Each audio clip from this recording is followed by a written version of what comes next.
मैं यहाँ पे घायल हैं, मैं ये बात करने आया हूँ और आप नंद भौजाई ते ओके रख ली राख रखुआ वाली बात कहाँ बीच में आ गई? ये हॉस्पिटल में कैसे आ गए मैं ये जानकारी। देखिए साहब, हम झूठ नहीं बोलेंगे, सच सच बात कहिए। हमको लोग खींच रहे हैं, डंडा लेकर के मार रहे हैं हमको। कौन मारा है? पहले तीनों ने डंड खींचा मारा हमको, और उसके बाद हम कह रहे हैं नहीं आपको पंचायत करोगी तो कायदे से हमको उनको मतलब वो मेंटली थोड़ा डिस्टर्ब है, उनको कोई प्रॉब्लम नहीं। कौन डिस्टर्ब है? क्या आप डिस्टर्ब है? आपकी बेटी कह रही है कि आप डिस्टर्ब हैं। डिस्टर्ब कुछ नहीं। पागल है? नहीं। नमस्कार, प्रणाम, सस्त्रीकाल, आदाब, गोड़ लागतानी। हमारा नाम भाई अमित प्रताप मिश्र और हम पहुंचल बाटी यूपी के संत कबीर नगर जनपद के सामुदायिक स्वास्थ्य केंद्र दहीसर बाजार में। और आज हम आप बात करब यहाँ पे इसलिए आयल बाटी कि यहाँ पे एक ससुर के उनकर पतो मार के गंभीर रूप से घायल कर दे लिया और हॉस्पिटल में इलाज चलत बा। मामला का बा और ससुर से भी बात करब और उस पतो से भी बात करब और उनकर लड़की भी आयल बाटिन उनसे भी बात करब। पहले हम यहाँ पे घायल अवस्था में ई बाटे इनसे जानकारी ले कैसी का हो गई हॉस्पिटल में। ये डंडा उठा रहे थे, मार नहीं रही थी हमको, जो मारने को हमारे जबरदस्त। हम सही देंगे, परमात्मा की तरफ से हम सच ही बोलेंगे, हम झूठ नहीं बोलेंगे। है भाई है। देखिए राखे रखाए वाली बात यहाँ पे नहीं हो रही है, यहाँ पे परिवार की बात हो रही है। यह घायल कैसे हुए हैं? नहीं, ये राखे रखने वाली बात यहाँ पे कहाँ पे हो गई? नहीं, ये जीजा क्यों लगा रही है? नहीं, यहाँ पे दोनों लोग शांत रहिए, दोनों लोग शांत रहिए। मैं यहाँ पे घायल हैं, मैं ये बात करने आया हूँ और आप नंद भौजाई ते ओके रख ली राख रखुआ वाली बात कहाँ बीच में आ गई? यह घायल कैसे हुए हॉस्पिटल में कैसे आ गए मैं ये जानकारी। देखिए साहब, हम झूठ नहीं बोलेंगे, सच सच बात कहिए। हमको लोग खींच रहे हैं, डंडा लेकर के मार रहे हैं हमको। कौन मारा है? पहले तीनों ने डंड खींचा मारा हमको, और उसके बाद हम कह रहे हैं नहीं आपको पंचायत करोगी तो कायदे से हमको टाइम दो, दिन मुकाम दो। हमें लखनऊ जाना था, इन्होंने हमको रोक लिया, नहीं जाने देंगे हम तुमको, हम नहीं जाने देंगे लखनऊ, हमको कुछ काम था इसलिए हमें जा रहे थे, कहीं नहीं जाना था, हम तुमको जाने नहीं देंगे। और जब हम तुम्हें पंचायत करना है तो हमें डेट दे दो, आदमी को बुला लो, बुला करके बैठ करके समझ करके बात पंचायत को मान लेंगे। अगर मानने वाला है तो जिस तरीके से हम सुलझा देंगे, लेकिन उन्होंने कहा नहीं आज ही हम करेंगे, हम तुमको आज जाने नहीं देंगे। ज़बरदस्ती हमको ये पकड़ के जिधर खींच रही हैं, ज़बरदस्ती हमको ले आई हैं और हमारे साथ बहुत हरकत कर रही हैं। कौन करा? यही बहू हमारी कर रही है। ये काई हमारे घर में जब से पैर रखी है तब से कायदे से रही नहीं है। लड़के के जो है खींच करके लगाई, हाथ पकड़ के खींच ले। अब कहा तुम्हारा पति है तुम ले जाओ, लेकिन जब अपने पति को ले गई तो फिर क्यों हमारे पास छोड़ के चली गई अकेले क्यों? तो फिर अपने पति को साथ में ले जाना चाहिए कि नहीं? हाँ, तो तुम क्यों अकेले चल रही हो? क्या चाहते हो आप? चाहते क्या हो?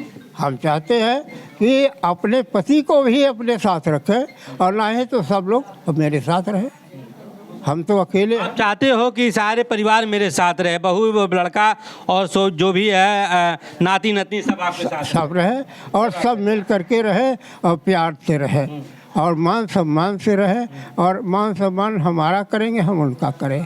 ये देखिए कि इस तरह से ये बुजुर्ग हैं, उन्होंने बता रहा है कि हम चाह रहे हैं कि हमारी बहू और नाती नतनी और लड़के सब हमारे साथ रहे, मान सम्मान बजा करके रहे। मैं अपने साथ अपने हक हिस्सा की सारी ज़मीन मैं उनको दूंगा, लेकिन जब हमारा भैया सेवा करेंगे तब न। अब बात करब उनके लड़की से, ये हॉस्पिटल में कैसी आ गई, क्या मामला है? हम अपने रूम पे थे, उसके बाद पापा हमारे पास फ़ोन किए कि हमको सब लोग मार रहे हैं। हम कहे कौन मार रहा है? हम कहे कौन मार रहा है? तो कह रहे हैं रुक्मिणी और उनकी बेटी श्वेता और सनी तीनों हमको मार रहे हैं और जल्दी आओ हमको बचा लो।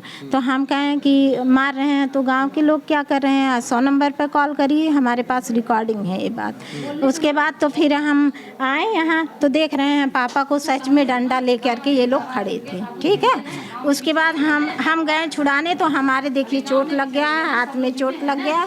उसके बाद फिर हम 100 नंबर आया तो फिर वो ये लोग आने नहीं दे रहे थे, हॉस्पिटल भी नहीं आने दे रहे थे, कहें कि मर जाएगा बुढ़ा यहीं, लेकिन ले नहीं जाने देंगे।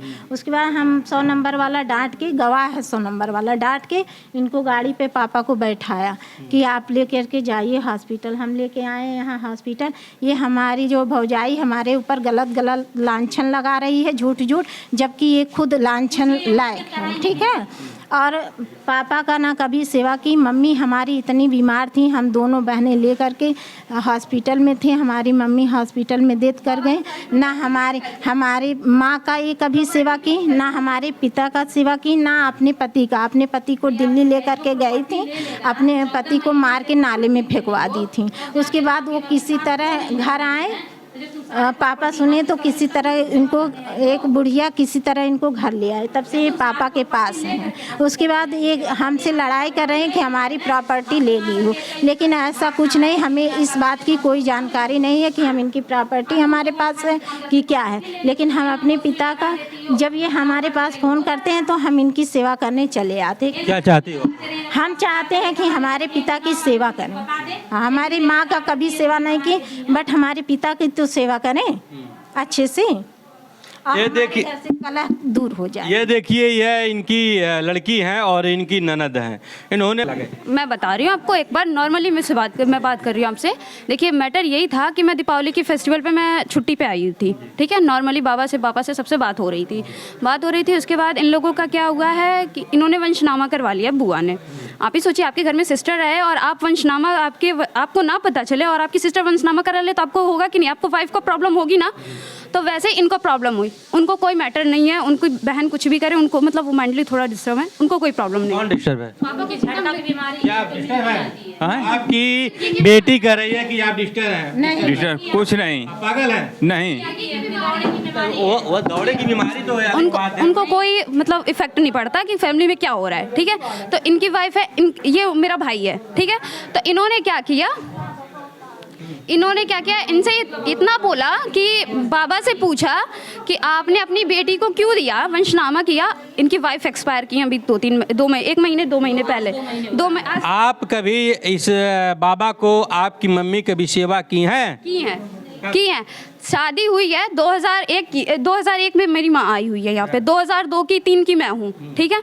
मेरी माँ यहीं रहती थी, पिताजी को मेरे लेके गई थी, ठीक है। सेवा भी यहाँ पे की है, ऐसा नहीं है कि वो सेवा नहीं की है, ठीक है। सब कुछ हुआ। अच्छा ये बताइए, पेशेंट यहाँ पड़ा हुआ है, हम भी एक नर्स हैं, पेशेंट पड़ा हुआ है, तो आप मेडिसिन, आपका ना, आप कोई मेडिसिन आपने बनाई है ना मैंने बनाई है कोई मेडिसिन जिसकी आएगी वही तो देगा, जिसकी पहले आ जाएगी डॉक्टर उसी का देगा ना मेडिसिन। ये लोग बोले मेडिसिन नहीं देने देंगे हम, इनका लाया हुआ। ये बताइए, ये बताओ पहले, ये घायल कैसे हुई, हॉस्पिटल कैसे है? यही हुए हैं। सुनिए आप, सुनिए आप। कौन मारा इनको? ये बता रहे हैं कि मेरी बहू ने मारा है। कोई मारा नहीं है उनको। सुनिए, पंचायत थी, सुनिए आज पंचायत है, पूरे गांव लोग पंचायत में आने वाले थे, नात रिश्तेदार आने वाले थे, इनके भी नात रिश्तेदार आने वाले थे। और पंचायत में यही हुआ था कि मान लीजिए सब लोग आएंगे, इनसे कायदे से बात करेंगे, कायदे से इनसे बात करेंगे। मानो ये बुजुर्ग अभी जिंदा हैं कि मतलब अपना क्या करना चाह रहे हैं, क्या है सही क्या नहीं है, और आप क्यों किए, तो उसे लिए अपना वो करके अपना मतलब हिसाब किताब में बैठा जाएगा, कायदे से पूछ जाएगा। तो ये घर पे ही थे, ये फ़ोन करी हैं सुबह, सीमा फ़ोन करी है सुबह, तो ये वो निकल के जाने लगे हैं, 5:30 बजे के करीब में जाने लगे हैं। उसके बाद में मैं इनको वापस ले, मैं पापा चलो कायदे से घर पर आइए, अभी जब 4 लोग आ जाएंगे, जो मतलब कहना होगा आप कह लीजिएगा, जो कहना होगा। उसके बाद ये फ़ोन किए, ये आई हैं वहाँ से, ये कह रहे हैं इनको लेकर सारे लोग आ जाओ। ये आई हैं तीनों बेटियों को लेकर के, अपने उनको उठा के लेके भाग रही हैं। जब घिसेड़ेंगे हाथ पकड़ के, सुनो अभी वीडियो है ना, चुप रहो, उठा के लेके भाग रही हैं। हम यही हुआ है, कोई मारा नहीं है, यही हुआ है, ये अपनी तरफ खींच के लेके भाग रही हैं और हम खींच के घर में रख रहे हैं। बीपी उनकी। बात करते हैं आपसे, लड़की हैं और इनकी ननद हैं। इन्होंने बता रही हैं कि मेरे पिता का जब सेवा मेरी भौजाई करेगी और अच्छे से रखेगी तो ज़मीन मैं तो लिखाई नहीं हूँ, वसीयत है। वसीयत का मतलब यह होता है मैं एक ज़मीन को 50 लोगों को वसीयत कर दूँ तो ज़मीन उसकी नहीं होती है जब तक मैं जीवित हूँ। वसीयत का मतलब है जो मेरा सेवा करेगा मेरे पूरे हिस्सा ज़मीन का मालिक हुआ होगा, और अगर यह हिस्सा तीसरे को दे रहे हैं, गांव के एक अदना व्यक्ति को दे रहे हैं, अगर इनका सेवा कर रहा है तो ज़मीन का मालिक हुआ होगा। इसलिए आपको मैं यहाँ पे बताया, यहाँ पे इनके बहू के मारने के आरोप ये लगा रहे हैं। इन्होंने कहा कि मारे हम बेहोश हो गए हैं। इनकी लड़की से बात किए, इनके लड़के से बात किए, इन लोगों ने बताया कि अगर अच्छे से मेरी बहू मेरे साथ रहती है पूरे अपने बच्चों के साथ, तो मैं ज़मीन का हर हिस्सा उसको दूंगा। लेकिन जब भैया हमारा सेवा नहीं करी तो कहाँ से देवे हम? ये बात बनाला जे जेकर सेवा करी ओकर हिस्सा का मालिक हुई, जबरदस्ती केहू ना ले पाई। बनला चैनल के साथ, तब तक के लिए नमस्कार, राम राम।